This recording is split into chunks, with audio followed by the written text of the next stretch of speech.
Hello, and welcome to the ninth episode of Two Chicks, One Show, and the second for tonight. We did another episode an hour ago at 6 o'clock where we finished up our recaps of Outlander.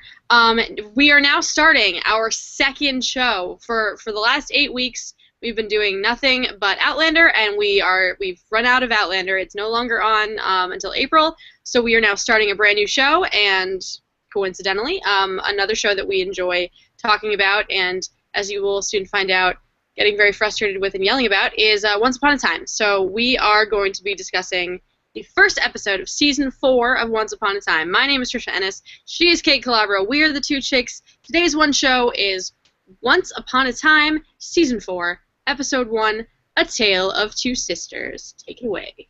All right, so Season 4 of Once Upon a Time picks up right where Season 3 left off.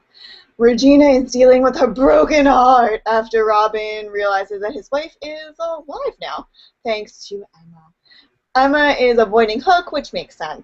And Belle and Rumple are on their honeymoon in a random person's house that we don't know who it belongs to. Regina brings back her mirror to help her get her happily ever after. And of course, the town of Storybrooke gets frozen over with Elsa. So obviously the elephant in the room in this case is Frozen. So let's get the Frozen stuff out of the way early, which actually is good because this is the stuff that we were, I think, the least amount super frustrated with. At the end of last season, I was annoyed that they were doing Frozen because up until that point, they had, while I don't always love the writing on Once Upon a Time, and it's definitely gone downhill over these 3 seasons. I really liked the first season. The second season was a mess. I really liked what they were doing with Neverland, although it took way too long. And then Oz was just bad. There were still, so they ended the season and they introduced Frozen, and there's still, at least it comes from a Scandinavian or Norwegian. It comes from some Nordic area. It is actually a fairy tale. So they do have ways they can make it a little more like the things they've done. And it did kind of make sense that they would be doing it at some point in the future. I was hoping not so soon after the movie came out. But, I mean, the movie was huge. It blew up. It was everywhere. And it's a show going into its 4th season. So they're trying, to keep their audience. And so them doing Frozen wasn't entirely surprising. Whether or not they could pull it off was the big question. And I think so far they're doing okay. I think the cast is good. I like that they cast Regina Haig as Elsa because she's largely unknown to a lot of audiences unless you watched Fringe, which I did, and I liked her season, although it was weird.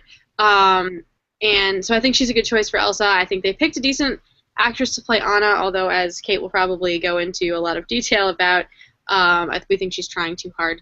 And they managed to blend that into the Once Upon a Time world pretty well. I think the story so far of what we've seen of the Frozen transition into Storybrooke has been the most solid transition of another story, like fairy tale entering Storybrooke that we've seen in a while. Besides, the Peter Pan thing was a little odd. He turns out to be Rumple's dad. Like, it was kind of like, okay. But it was plotted well. Yeah. This transition, I think, is a little bit more smoother. So we open up, we see with, the episode opens with Frozen. And we see Anna and Elsa's parents being shipwrecked. And her mother's writing a note to, they need to know the truth, and, like, puts it in a bottle and magically thinks it's going to get to them. Okay, yeah, can I stop you right there for just 1 second? Because this 3 seconds into the show, I'm already like, okay, so they're just making, like, Anna and Elsa's parents are easily some of the worst Disney parents ever.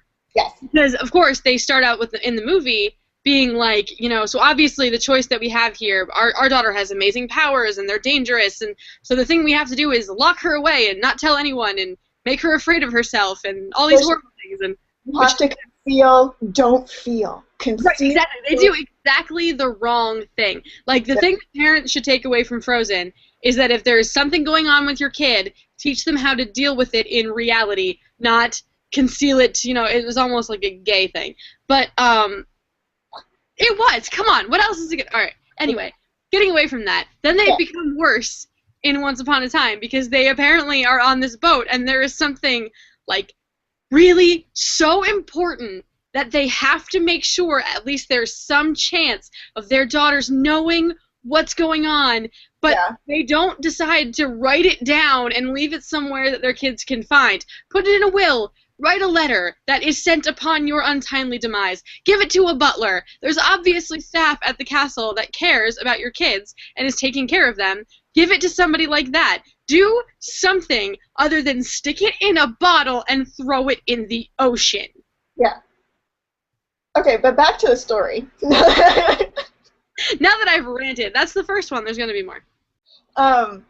So she throws the bottle in, blah, blah, blah. Then we go 5 years later, and they're at the graves of their parents. And I could be wrong, but I'm 90% sure I'm right, that it says 5 years after the boat goes under, which I believe the animated film was 3 years after. So this the Once Upon a Time tale is happening 2 years later from what the timeline that happened in the film. Yes, and they are all wearing the same clothes. Yeah, everyone's wearing the same thing. She's a frickin' queen. She's a princess, but they only got one outfit. Yes, and Elsa's is made of ice. Yes. So it is the day before Anna's wedding day to Kristoff. Ben! Ben's the main character. She's really marrying Ben. She's not marrying Kristoff. That's the shocker. No, she's marrying Kristoff. And Elsa wants her to wear her mother's gown, and then while they're trying things on in the attic of the palace, because, you know. Here's another thing. How did Anna not know about any of that? Because they spent the last 3 years, actually they spent their entire lives locked in a castle. Yeah, she never found the attic? Never found it, never found the diary, never found nothing. Yeah, so then, so Elsa, while Anna's trying on her crap, of the dress, finds a diary of, it looks like little dancing trees. Naturally. Maybe we'll find some dancing trees. Yeah. Finds out that her parents really, the real mission, where they really were going on their trip was something to do with Elsa. So Elsa, who's extremely manic depressant in this story, it goes into complete, like, oh, I'm the reason why they died. It was all because of me. And then Anna, of course, has to... Securities. Yeah, so then Anna, of course, has to put the pieces back together and be like, oh, no, Elsa, it wasn't you. There has to be a reasonable reason. Oh, and can we just talk about how great the troll looked? It was like almost like it was right out of the film.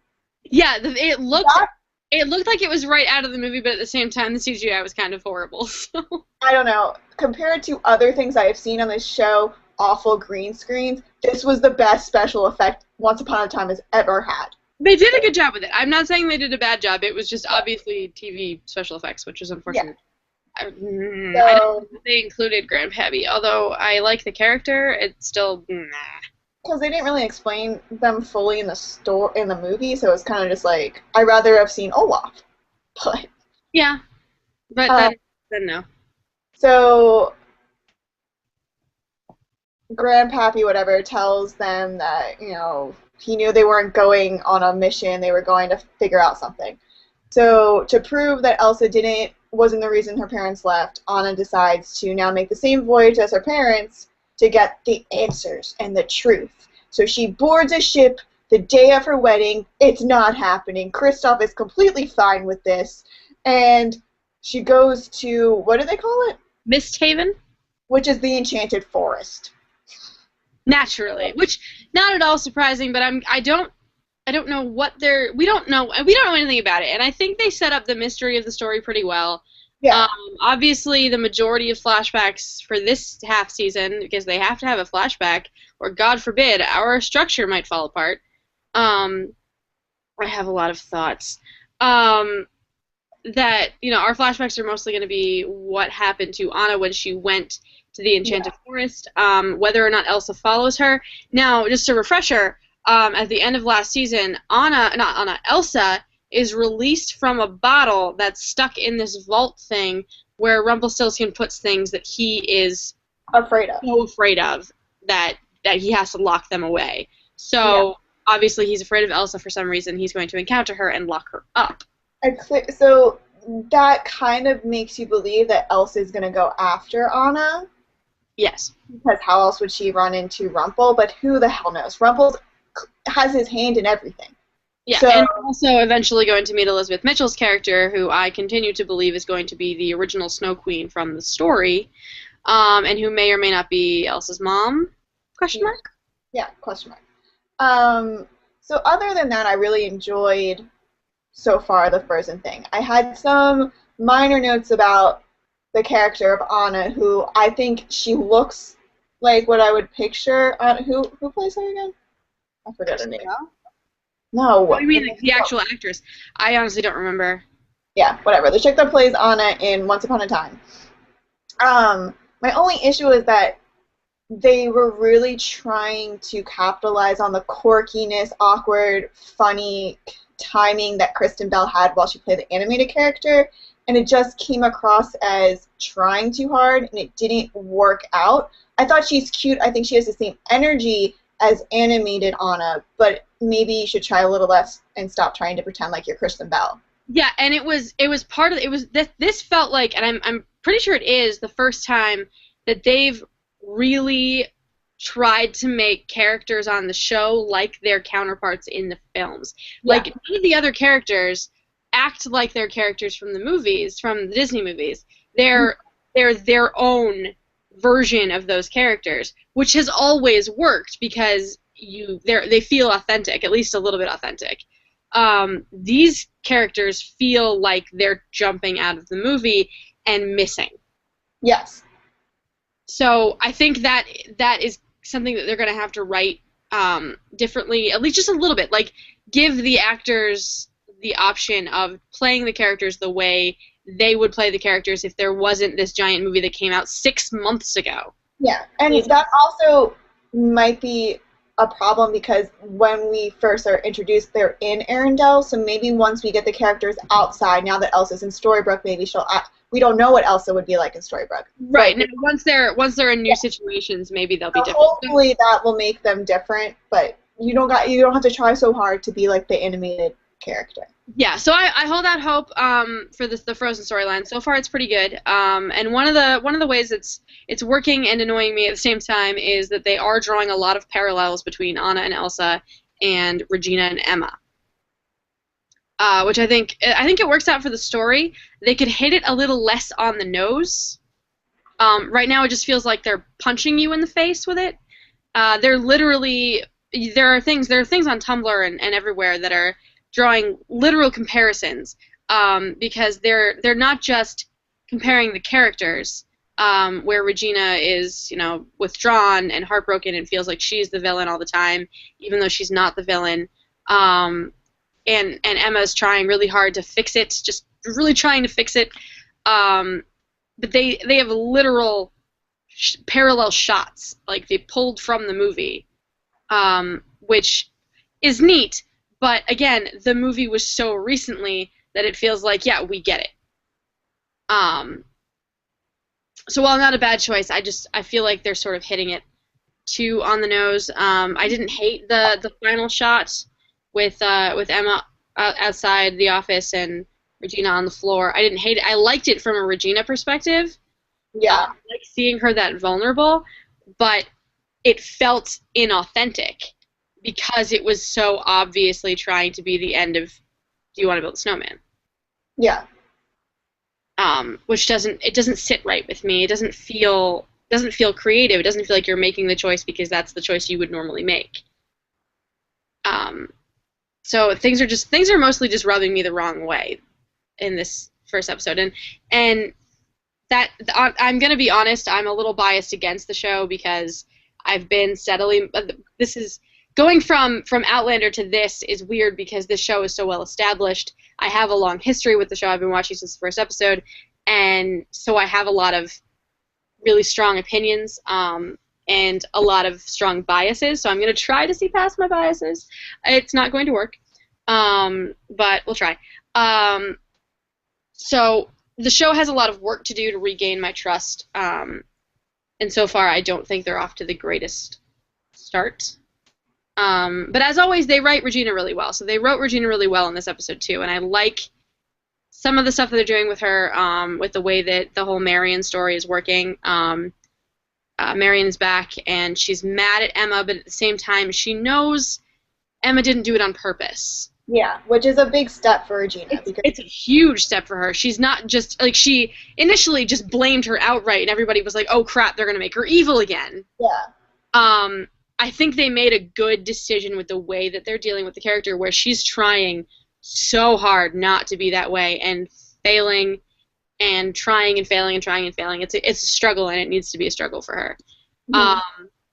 But at least, even though she initially just outright blamed Emma, and said, like, you know, your best intentions are awful or whatever, they screw me over, I hate this, once she took a breath and moved on, she said she didn't mean to do it. Yeah.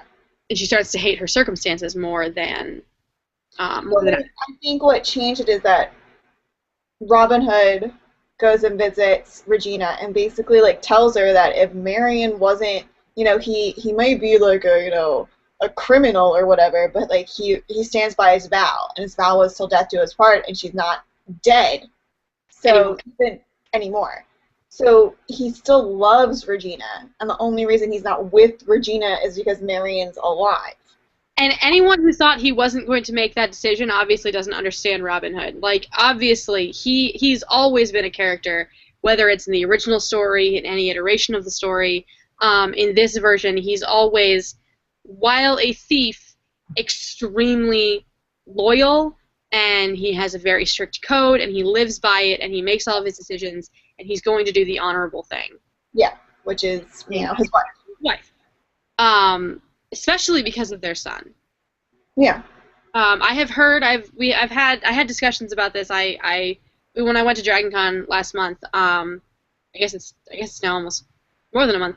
But when I went to DragonCon last month, I was actually with a lot of oncers, and there was some conversation where some people think that Roland is actually going to be the thing that changes Robin's mind. And gets him to go with Regina instead, because Roland doesn't really know his own mom.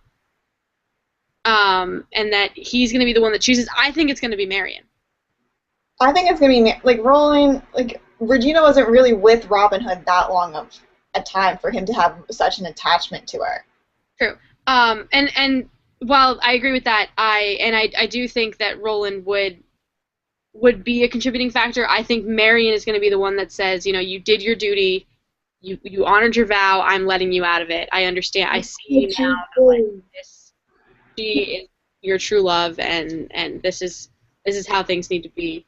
I don't know how that'll come about. They're going to have to make it graceful as possible, or it's going to feel wrong, and then Marion's going to go poof. But I do think it's going to be Marion's decision. And they started down that road a little bit, having Regina save her. I liked that Regina makes no fanfare of saving her. No. She's almost bored. Yeah, she's just like, I think she wants to prove that she's not, because Marion has this, like, really big thing, like, you're a monster. And that's clear throughout the whole entire episode. Yeah, one of the interesting things with Marion is that she still sees Regina the way everyone else saw her in season 1. Yeah. She is the evil queen. Or actually, I guess the way everyone saw her at the beginning of season 2. She is the evil queen. And that is the only thing about her. Whereas everyone else has had this time. They've seen Regina do things. They've seen her literally almost sacrifice her life to save everyone else. They've seen her literally sacrifice her happiness to save everyone else. Yeah. And do all of these things and become not the evil queen. Become the woman that she was before she was the evil queen. And or the woman that she could have been, I guess, before she was the evil queen. You finally see, because there's some frustration if you are a big Regina fan, if you're a big Evil Regal, I can see how there's some frustration in that she's always cast as the villain, and that she never gets perfect happiness, that people never let her off the hook. They always assume the worst, and they do have a reason to do that, but at the same time, now we're finally seeing an actual juxtaposition of what they used to think of her and what they currently think of her. They're actually concerned for her happiness and well-being once Marion shows up, and Marion is just pissed off. And Emma spends the whole episode worried that she made Regina upset. She ends the episode saying, "I'm here to bring back the happy endings, and that includes you." Yeah. Which is a big step from where she was in season 1. So at least now we're getting, it's almost like the writers are like, here, proof, characterization, we've done development, here, you can see it. But it was a good juxtaposition, and I liked it a lot. Marion is going to get very annoying very fast if she doesn't start turning around. Yeah. So, in addition, Regina brings back the mirror, and eventually she wants to bring back the mirror to get rid of Marion, but then decides after that whole monster thing, which that's not what she's going to do. And dun dun dun, the mirror is going to help her find the writer, because if you can find the writer of the book, then you can give her a happy ending. Before we get into the writer, we're bringing back the mirror, and as much as I like seeing Sydney again, I had a lot of problems immediately with the fact that Sydney's still locked up. Like, yeah. Regina still has people locked up. Who else is locked in that freaking dungeon? Who knows? We'll probably frickin' find out over time. I guess, but like, how is that still okay? How did she not?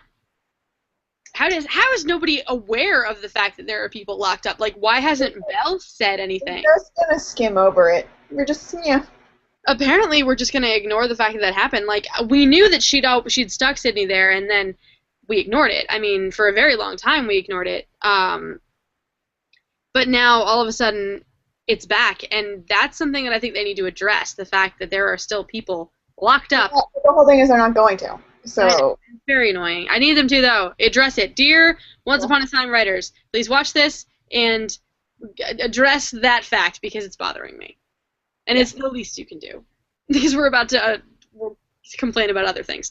So then, yes, as you say, she decides that the book, the Henry's book, is apparently now super important and is their fate. Which, oh, how wrong that is. I mean, in season 1, and we've talked about this, in season 1, when they introduced August, who turns out to be Pinocchio, everyone was like, who is he? And he very specifically says that he's a writer, and he has the typewriter, and he writes Pinocchio's story into the book. So I thought, before he wrote Pinocchio, before we found out he is Pinocchio, I thought for a very long time, my theory was that he was the writer, because August Booth, it's August something Booth, that August Booth was a fairy tale writer. I can't remember if he was a contemporary of the Grimms or if he came later, but he was a fairy tale writer. And I thought that was a really, really neat. I mean, they've done other illusions, they've done Neil Cassidy and whatnot, but I thought that introducing the idea that these characters, when they were in the Enchanted Forest, in some way existed in the mind of a writer was really cool. I had a really well-formed theory back in season 1, but so much has happened that I've completely forgotten it. It had something to do with, like, every time they are pulled into this world, like, something gets killed, but I can't remember what it is. I wish I'd written it down, because it was obviously brilliant. So having the idea that the book holds power of some sort is really interesting if you weave that very gently through all of the seasons. If you knew ahead of time at some point you were going to say the writer holds literally the key to our future, then I would buy this story more. As it is, I think it's very much almost a Deus Ex Machina, except that it hasn't solved anything yet. So I don't know what they're doing with that. I don't know why suddenly we've decided that the writer is the key and that that book is essentially the Bible. I mean, I always saw it as sort of like a historical record. Yeah, but I think what makes it the change is that when something changes, the book changes. So when Emma went back in time, that changed, so that means that something or someone is affecting the book, even though it's in physical, they physically have a hold of it. Yeah, like, obviously I've always made her think that, maybe this is what if I find the person that wrote this, and they could just write me, because whatever happens, I don't know. I don't I know. understand her logic, but I don't entirely understand where it comes from. Like, I've always thought the story affects the book rather than the book affects the story. I think the logic is this is the only way she can get around the Marion thing without actually physically hurting Marion. Yeah, and she's never been one to wait things out to see Yeah. how they go. She wants to take action, and I get that, but it just felt, again, it felt wrong. Something about it doesn't feel well plotted. The problem, and it's always been an issue with the show, is that they throw too much at you at once. Whereas it could have just been the Frozen storyline, but then we have so many other things happening at one time. Whereas it could be a little bit more spread out, but, you know, what are you going to do? I don't know, probably just be very annoyed. It's there is always going to be a lot of parallel between the way that Once is written and the way that Lost was written, because so many people are involved in it that were involved with Lost. I was hoping they would have learned more from the way that Lost was done. I don't think they have. In the first season, I felt like they had, and I'm starting to believe that less and less. But we are running out of time, so let's get to the rest of our plot points and not dwell too much on the writer. We will see how that plays out over the next several weeks, I'm sure, whether it plays out at all. So the other moments where Emma and Hook are not in a blissful relationship, which I am so happy about. There's just and I've said this from the beginning, there's really no need for Emma to have a love interest. Emma has so much going on in herself, and Emma doesn't really need a love interest. She's never really been one that's like, I need a man. So like, Right. I just, Never been that way. yeah, so I just don't think that there's a need for this Emma having a love interest. She's a savior. She's focused on that. She's focused on right now. She's focused on Regina. I'd rather see that than like worry about, oh, is she gonna like go on a date with Hook? I don't give a shit. Mainly because I believe that Graham's her true love, and we all know that. But I just don't care. Let's move on. I'd rather know more about what else is going on. Yeah, I think the thing that bothered me the most about season 3 was the forced love triangle between Emma, Hook, and Neil. And then the way that they got rid of the love triangle, which was just to awkwardly kill Neil. And I know there are a lot of people who really hate Neil, and there are a lot of people who really love Hook. I don't ship Emma with anyone, honestly. I agree with you that she has so many other things to focus on. Is it entirely necessary that she have a love interest? Is it entirely necessary that anyone have a love interest at all? I like the flirtation between her and Hook. I don't think it's a love connection. No. I don't think Emma will ever love Hook. I don't know if she'll ever. I think she had Neil. I think she could have had something with Graham, and I think just leave it like that. You know what I mean? Like, there's no, like, let's not just create something just to create it. And that's what I feel is happening with Hook. It's just happening because he's there. Yeah, and I think in a lot of ways they bow to shipper pressure. Speaking of which, I feel like everything that's happening with Regina and Emma in this episode was meant to just poke Swan Queen shippers as much as possible. Because it felt very much like almost like they were a couple and they were fighting. The whole thing with Henry talking about how like maybe she just doesn't want to take your phone call, and it felt so much like that, which I mean is fine, but I don't know if they've said they're never going to act on it, but they're never going to act on it. It's never going to be a canon relationship, and I feel like they're just twisting the knife a little, which is a little annoying, and I'm going to be honest, a little funny. But yeah, I don't think that Emma necessarily needs a love interest. I do think a character like Regina needs one because so much of her story is based on the fact that she has had it ripped away from her. Mm-hmm.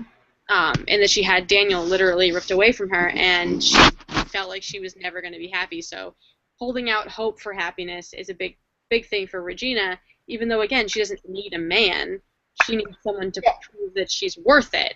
Emma doesn't need either. Emma, if she needs anyone, needs Henry to help her understand that she's not horrible at this motherhood thing, that she can be responsible and be in one place for a long period of time. And like they're very different characters and they need different things.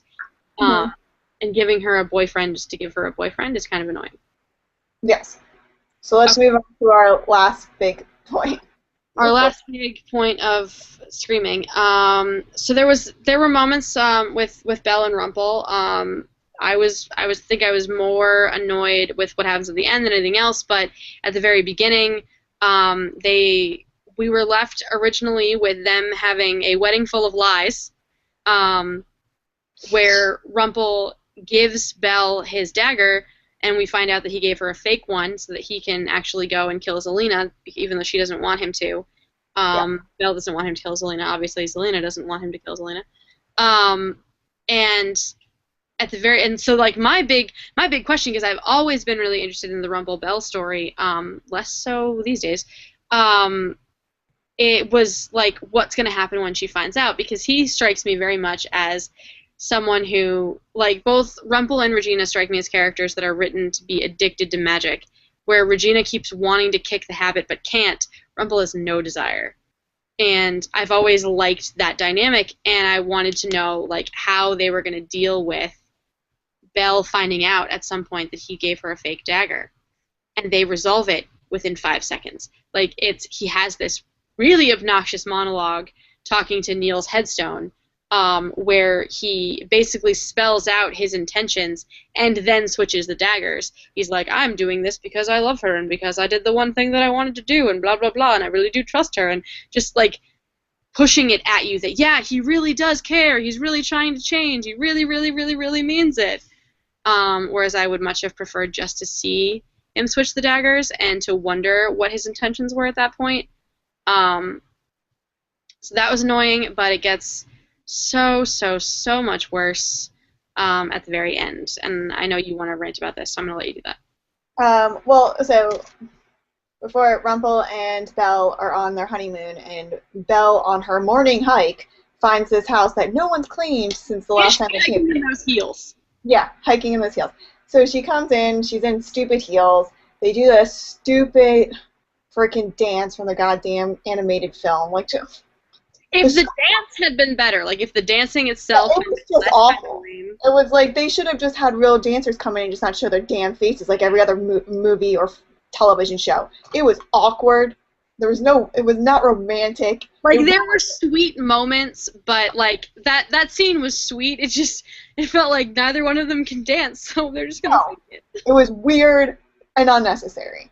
So at the end, Rumple, I have a feeling, has some idea whose house he's in. I think he knows. Yeah, I think, and so at the end, he sees this box when they first walk in, and it has like stars and crap on it. So I don't know. He goes back into the den or whatever, and he sees it, and he stares at it, and it starts to move, and then it twirls in to the Fantasia hat.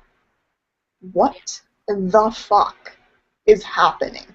I don't know. And I mean, that hat was in Rumple's collection. I think it was his house in Skin Deep. I don't remember if it was Rumple's collection. Fine, because it's like, I felt like it was more like an Easter egg. There's also a Mickey Mouse. Yeah, like there was also a Mickey Mouse phone in Mr. Gold's place. But the Fantasia hat now comes to life. Like, come on. Yeah, now it's going to be a real plot point. If Mickey frickin' Mouse comes in with dancing brooms and buckets, I'm out. You can do the show by yourself. I'll be one chick, one show, because I'm not doing it. No, it'll probably just be me staring at a camera with like just a face. No. Show. I don't know what they're thinking in regards to the Fantasia angle. I hate it. I think that, I mean, obviously going into the show, we knew Disney was going to come into play because ABC is owned by Disney. It's easy rights. We're going to have some certain characterizations. Disney versions of fairy tales are just in the public consciousness. So we're always going to have that element in these characters. We're going to see costumes from the shows, the movies. We're going to see, moments, the chipped cup with Belle and other things. We're going to see bits and pieces, but they were always just things that we associate with those characters, and that a lot of people can't distinguish between the original stories and the Disney versions. The Fantasia thing is 100% a Disney property, and Disney itself, in and of itself, if it's just Disney, has no place in Once Upon a Time. I just want to make sure that everyone is aware that I do love Disney, and I love Walt Disney very much. But Walt Disney did not write these motherfucking things. Oh my Alright? god, you are getting very I profane. just want people to know, like, there's if Walt Disney comes in and is the author, that is bullshit. Yeah, I don't know what they're going to do about the author because there are so many different people that wrote the exact same stories. And the Grimms didn't write the stories, they wrote them down. That was the thing. The Grimms heard these stories and they just so happened to make a collection of them. They're Yeah. folklores. Folklores are told via mouth. That would be like if someone took what I just said and wrote it and was like, this is by me. No, it was actually by me. But Disney didn't That was write these. before we had intellectual property laws. Yeah. And I feel like this is where they're going, is that they're going to try to make Walt Disney the author. And it's going to make me so angry. Yeah, I don't know, and that assumes that that house belongs to the writer and doesn't belong to someone else. Now, if it Which is belongs to what I'm someone, thinking it is. I'm thinking, because if you look around the house, there's trinkets for almost every story. yeah, I don't disagree with you. I do think that that house is going to have something to do with the writer. Belle says it was pulled over the last time with the curse. What that means, we don't know. Why Rumpel knows who that is, we also don't know. We don't know a lot of things. Rumpel knows everyone. It's just, ugh. It's going to be like Rumpel's grandfather. Well, he's the Dark One, so he has been alive for hundreds of years. I think we forget that Yeah. they're hundreds of years old, or he is hundreds of years old. Yeah. So there are a lot of questions, which there should be for a season premiere. There are a lot of very frustrating questions. We will see how they play out, whether or not we start to really enjoy it, or it gets worse. I started out the Neverland arc really not liking where they were going, and they managed to turn it around, and I liked what they did with some of the characters. I don't like the entire arc in and of itself. But I did like everything that they did with Pan. Making him the Pied Piper was cool. Making him Rumpel's dad was kind of cool because they at least justified it. So there are a lot of things that they could do to turn it around, and maybe it's just a very rough season premiere because season premieres can be tough, and so can finales. We do have to wrap this up, so do you have any predictions? No. Neither do I. I think we're going to leave it. We're going to let it. We're going to ride it out and see where it goes.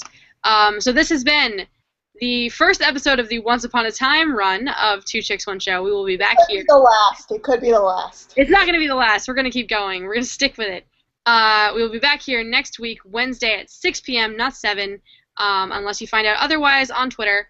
My name is Tricia and she is Kait Calabro. We are the Two Chicks. This has been Two Chicks, One Show. Find us on Twitter in our names, and we will see you next week. Bye.